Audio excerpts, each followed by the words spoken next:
It shattered like glass always does. Loud, unexpected, like it wanted to remind the world it existed before being broken. She didn't flinch. She didn't even look up. I stood there barefoot in the kitchen, rice stuck to my shirt, shards everywhere, and I waited. For anything. A sigh? A joke? A sarcastic comment about how I always grip dishes like I'm afraid of them. Nothing. She just kept scrolling on her phone, legs curled up on the couch like she lived alone. And maybe, in her mind, she already did.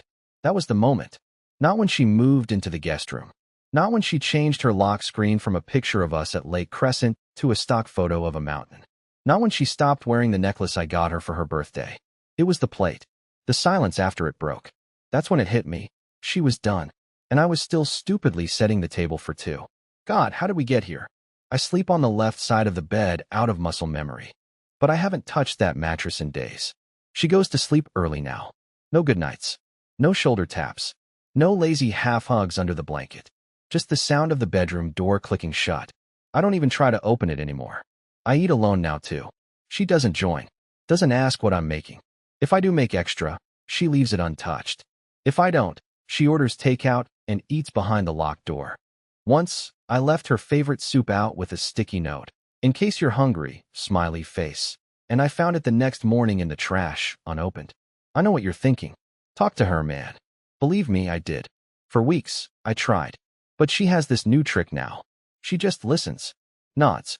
Says nothing back. Or worse, she mutters something like, I don't want to fight. As if me asking what I did is a declaration of war. She walks around me like I'm furniture. Eyes glazed over. Like I'm the humming noise behind the fridge. Always there. Always annoying. Never important. I tried writing her a letter. 5 pages. Handwritten. Poured everything into it. Memories, promises, questions. I put it on her pillow. She never mentioned it. I checked the trash 2 days later. It was there. Crumpled. Not even ripped. Just tossed like it wasn't even worth tearing up. You want to know the craziest part? We haven't fought. Not once. No yelling. No dramatic exits. No slammed doors. Just slow, painful erasure. Like I'm being edited out of her life, one quiet moment at a time. I read online that the opposite of love isn't hate. It's indifference. And now I'm living in the coldest version of that word, in my own house, with my own wife, who can't even pretend to care that I'm breaking inside. I keep thinking maybe this is just a phase. A bad season. A glitch in the algorithm of marriage. But the plate. That damn plate. She didn't even look up. And I think that says more than any argument ever could. It wasn't just the silence anymore. It was the way she would stop what she was doing the moment she noticed me. I'd walk into the living room, and suddenly her phone would vanish under a cushion. I'd hear her talking upstairs, casually, even laughing sometimes. God, I missed her laugh, and the second my foot hit the last stair, she'd go quiet. Like I was the poison in the air. One night, I caught her whispering in the kitchen. I wasn't trying to sneak up on her, I swear. I was just grabbing water. But when she heard me, she flinched like I'd slapped her. Then she hung up so fast, she dropped the phone on the floor. When I bent to pick it up, she snatched it like I was about to hack her bank account. It was just Nora, she said, her voice too high, too fake. Work stuff. We both knew it wasn't Nora. I used to know all her friends. She used to put her calls on speaker while we made dinner together. Now she barely said 2 words when I was in the room. And I, like a desperate fool, kept trying to make her laugh. I'd bring up stupid memories, like the time we accidentally booked a hotel next to a construction site and tried to pretend jackhammers at 6 a.m. were romantic. She'd just nod. Or worse, scroll through her phone while I talked like I was invisible. I started losing track of the days. Every morning bled into the next. She had started leaving earlier for work, like hours earlier.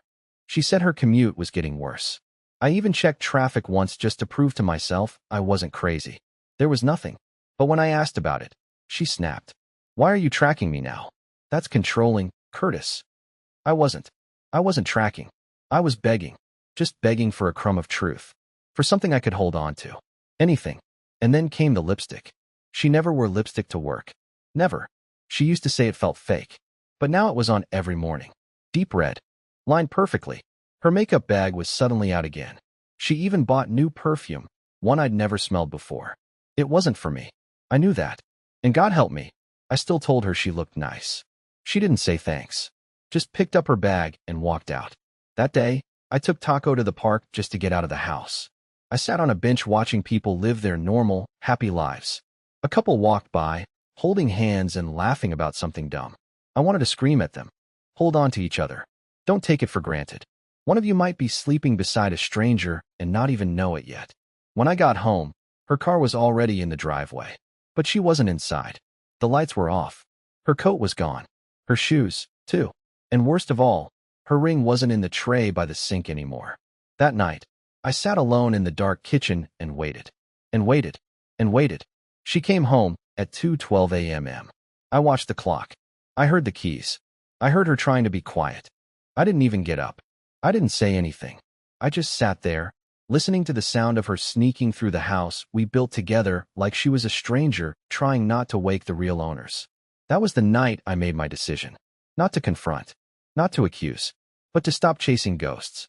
The next morning, she acted like nothing happened. Like she hadn't crept in at 2 in the morning and slipped under the covers without saying a word. I watched her from the hallway, just observing.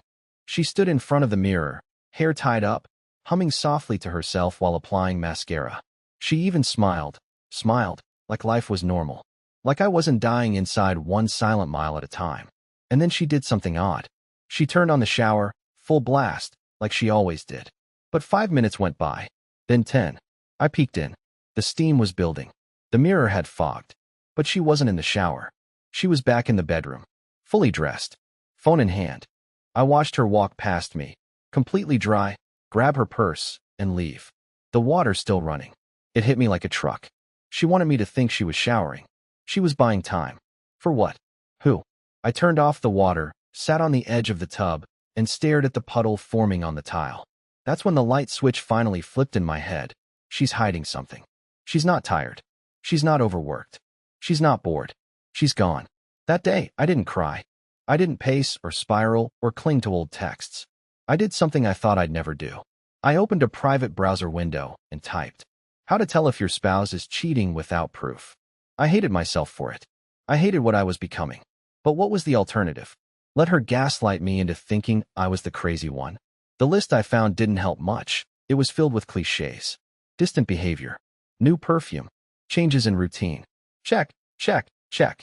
But one thing stuck out. If they accuse you of being controlling when you start asking questions, it's often a projection of their own guilt. And she had called me controlling. For checking traffic. For noticing lipstick. For daring to care. So I made a plan. Not revenge. Not confrontation. Just clarity.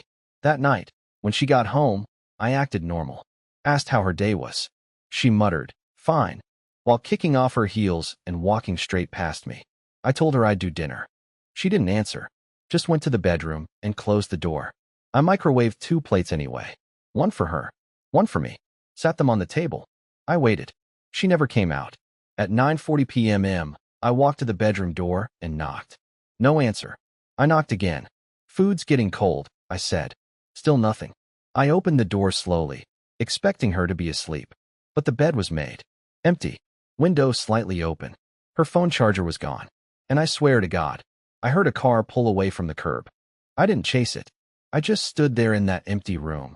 The food getting cold on the table, the silence pressing in around me like a weighted blanket of betrayal. It was no longer a question of if something was happening behind my back.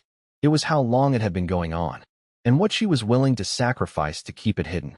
The next morning, I did something I hadn't done in months. I woke up early, before her. Not out of energy, but from the pit in my stomach that had started to feel like a second heartbeat. She was still asleep, or at least pretending to be. Face turned toward the window, arm curled under the pillow, like nothing was wrong. I stared at her back for a while, wondering what version of her I was looking at. The one I married? Or the one who disappeared before my eyes? I didn't speak. I didn't touch her. I just got up and made coffee, more out of muscle memory than habit.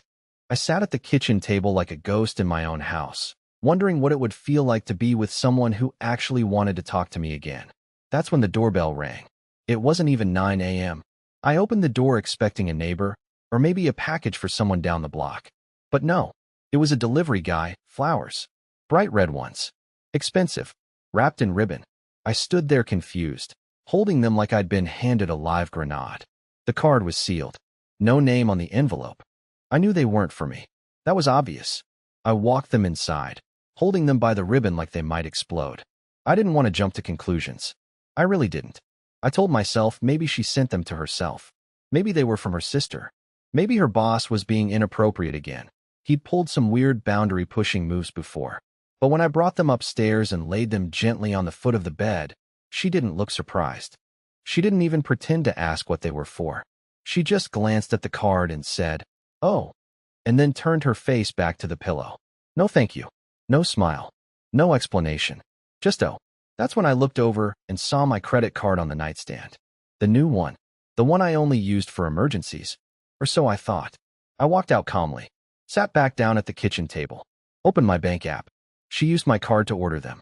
I sat there for a long time staring at the transaction, $129.45, including delivery and a handwritten note I would never see. The pain didn't come all at once. It oozed in slowly, like poison under the skin. Not just because she used my card, but because she used it to maintain a lie I wasn't even worth hiding properly anymore. I didn't say anything that day. I didn't ask who the flowers were really for. I didn't confront her about the fact that she hadn't kissed me in almost 4 weeks, but was now wearing new lingerie I didn't recognize, that I found balled up and still scented in the laundry 2 days ago.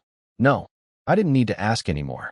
That night, she said she was going to her friend Cora, who lives in a 1-bedroom apartment with a toddler and a husband who works night shifts. Cora, who doesn't even like her anymore. I smiled and said, "Drive safe." She paused at the door, like she was expecting something else, maybe for me to finally break, to yell, to beg, to demand the truth. But I didn't give her that. Not anymore. I was done asking for crumbs. After she left, I sat on the floor of the closet and stared at the space where her old art supplies used to be. She hadn't painted in years, but the dust-covered easel was still in the corner. Forgotten. Abandoned. Just like me. Then I pulled out the small box I'd hidden behind my suits. And I made a call. Not to her, but to someone who had everything to lose if she kept playing this game. I wasn't sure if I was ready to make the call. I sat there with the phone in my hand, thumb hovering over the number I had saved under a fake name months ago. I told myself it was just a precaution, just paranoia, just something I'd never actually use. But that night, the silence in the house felt heavier than usual, like it knew something I didn't. Or worse, like it was finally done lying to me too. So I dialed. 2 rings. "Hello." I didn't say anything. I didn't need to. "Lila?" The voice asked, calm, casual, a little amused, like this wasn't the first time she'd called him after stepping out on her husband. I finally exhaled. "No," I said, my voice dry. "It's her husband." The line went dead silent. For one beautiful, terrifying moment, I thought he might hang up, deny everything, pretend it was a wrong number. But he didn't. He just breathed into the phone, like he was trying to rewind time in his head. Curtis Wright.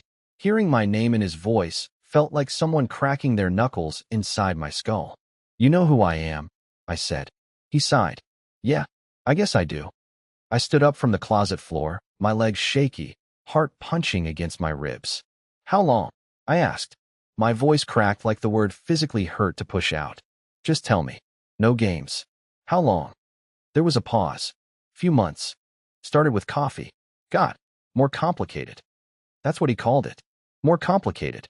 Like my marriage was a scheduling conflict. Like the nights she came home smiling, humming, whispering in the dark. They were just logistics. "Does your wife know?" I asked. Another pause. "No." I nodded, even though he couldn't see me. "She's about to." I hung up before he could respond. My hands were shaking. My shirt was soaked in sweat. I didn't feel victorious. I felt hollow. I didn't even know what I was doing next. But I knew I was done playing the abandoned husband waiting by the door with takeout and hope. That version of me died the second she bought herself flowers with my money. When Lila came home that night, she smelled like a different brand of shampoo, the kind they have in hotel bathrooms. She was dressed too well for chorus. Her eyes were glassy, her lipstick slightly smudged, and she still didn't look guilty, just tired of pretending to be anything for me. She didn't even notice I was awake. I was sitting in the dark on the edge of the couch, watching the front door like it owed me answers. She walked right past me, dropped her purse, and headed to the bedroom. No hi. No explanation. No questions about why I was sitting in the dark like a statue carved out of disappointment. I didn't stop her, but I didn't sleep either. At 2 a.m., I started typing the message. Not to her, to his wife. I didn't sleep that night. Not even a minute. The message I sent sat there in my outbox, plain and simple. No threats, no accusations, just the truth. A screenshot of a credit card charge, a photo of the flowers she pretended not to care about, in one sentence. I think your husband and my wife are in love. I expected the reply to come in a few hours. It arrived in 15 minutes. It wasn't long. No emotional reaction. No exclamation points. Just, let's talk. We agreed to meet at a cafe on the other side of town, far enough that nobody would accidentally recognize us. I barely touched my drink. She didn't order anything. She came straight from a gym. No makeup, hair tied back, but her eyes were sharp. Tired. Focused.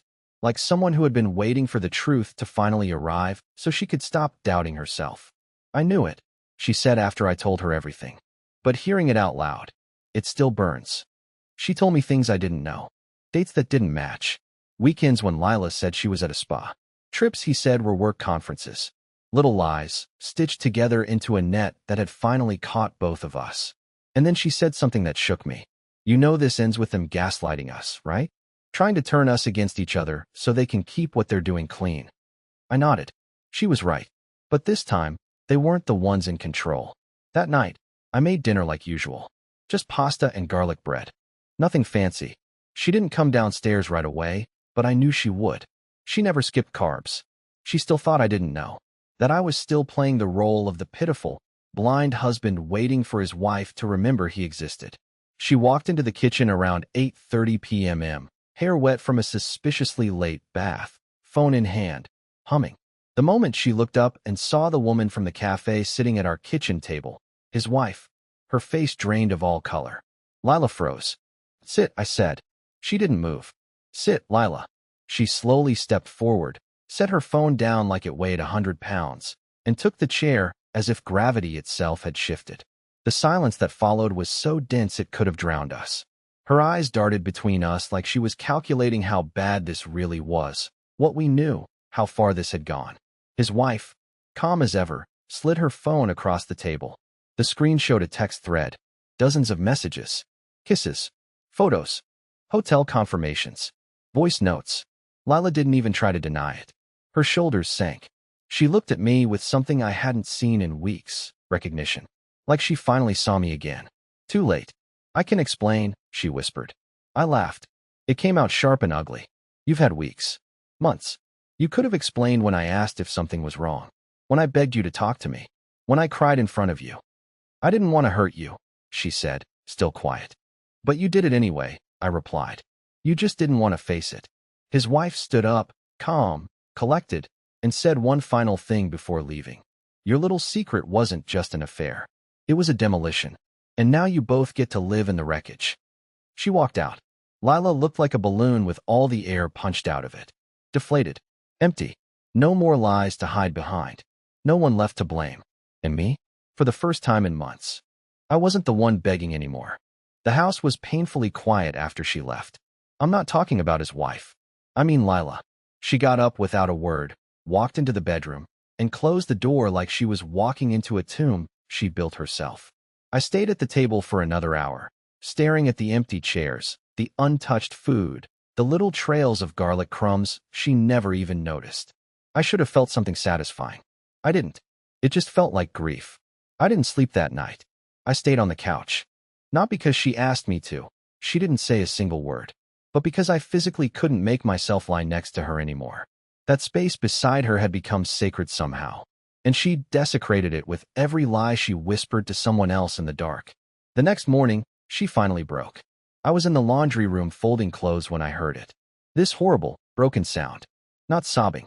Not even real crying. Just this hollow, heaving breath like someone trying to hold it in and failing badly.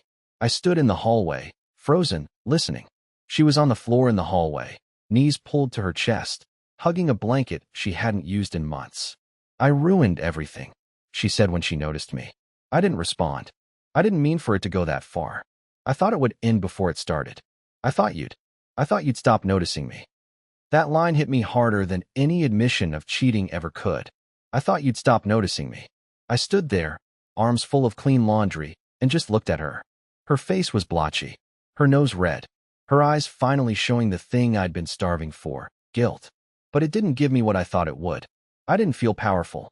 I didn't feel justified. I just felt finished. You didn't ruin everything, I said, my voice flat.